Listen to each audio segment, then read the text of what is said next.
kulanti habboon idil ahaantiin badda wadayaal ku soo dhawaada dhacdadii ugu yaabka badnayd ee ka dhacda dalka Canada. maxay tahay dhacdadan? barnaamijka ayaad kaga bogan doontiin ku soo dhawaada dhacdadii ugu yaabka badnayd ee taariikhda dalka Canada. sanadihii ugu dambeeyay waxaa sixirkoodu kor u kacay gabdhaha Soomaalida ah ee magaca iyo maamuuska ku leh bulshada Soomaalida. bilo ka hor waxaa Soomaalidu madax ka qabsatay gabaatiga iyo meherkii laga baxshay Sagal Mustafa Xasan Nuur iyo saygeeda. haddaba gabaatiga ama meherkaasi Sagal waxaa waxba yahay ka dhigay gabadha ama qalanjada ku nool dalkaasi Canada. qalanjadaas oo lagu magacaabo Foos Qosol Wanaag waana gabadha muxubbada jacaylka iyo kalsoonida uu qabo saygeeda fanaanka lagu magacaabo Sahal Kaskey.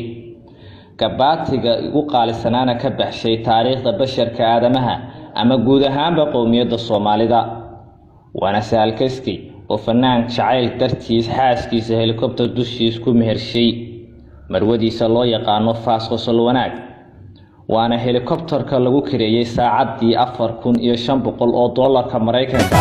وعدرات قرحون عصب ويود ويا عمل سنيو عقل بدلي. You never get bored with Kabadai Films. gabaatiga ugu qaalisanaana ka baxshay taariikhda basharka aadamaha ama guud ahaanba qowmiyadda Soomaalida waana Sahal Kaskey oo fanaan jacayl dartiis xaaskiisa helicopter dushiis ku mehershay marwadiisa loo yaqaano Foos Qosol Wanaag waana Sahal Kaskey oo kireeyay 10 saacadood waxayna totalka ay noqonaysaa $45,000 Mareykanka ah.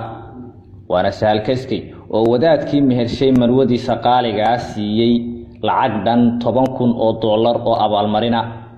waana Qosol Wanaag oo waxaas oo dhan ay ku noqdeen sabarays ama filan waana qalanjada Qosol Wanaag oo laga baxshay yaradan $150,000 Mareykanka ah. waana Foos Qosol Wanaag oo gabaatigeedu ahaa $50,000 waana Foos Qosol Wanaag oo meherkeedu ahaa dahab dhan 500 oo garaam oo dahabka qaaliga ah waana dahabka halkii garaam ee dahab ah qiimihiisu yahay $45.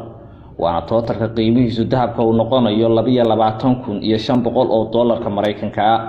waana Foos oo taajkii meherkeeda laga dalbay 5 dal oo caalamka ah markii lagu kalsoonaan waayay dalka Canada. waxaana kamid ah wadamadaasi laga dalbay taajka wadamada ay kamidka yihiin Talyaaniga, Turkiga, Faransiiska, Japan iyo wadanka Imaaraadka Carabka iyo waliba wadamo kale. waana qabanqaabada meherkeeda oo ku kacbaxay lacag dhan $400,000 Mareykanka ah ilaa Sakuurad ilaa Washmaan. waana Sahal Kaskey oo marwadiisa bilada qaaliga ah ku guddoonsiiyay. maxay tahay biladaasi waa gaariga qaaliga ah ee loo yaqaano BMW 2019. daawadaya dhammaan waxaan ka soo sheekaynay waxay ahaayeen faraati geliskii iyo meherkii oo kaliya. waxaa hadda la isu diyaarinayaa arooskii iyo xafladii iyo wadamada lagu qaban lahaa. annagoo ah bahda soo tabisay akhbaartan Sahal Kaskey iyo marwadiisa qaaliga ah qalanjo Foos Qosol Wanaag waxaanu ka filaynaa inay annakana soo xusaaniin hambaliyo guurkii lagu nastay lagu nagaado wiil iyo caano gabadh iyo caano. waxaanu ku soo khatimaynaa ducadii rasuulka sallallahu alayhi wasallam barakallahu wa baraka calaykum wa jimca baynakuma khayr. عشق ويدين أرس ويوب واروس عميرا وعليه مساء.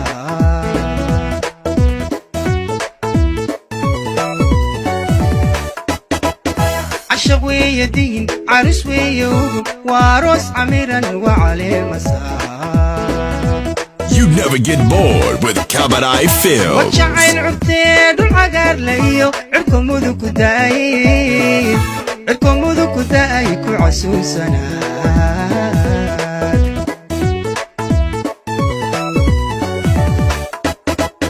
وجعين عبتين العقار ليو عركم وذوك داي عركم وذوك داي كعسوسنا.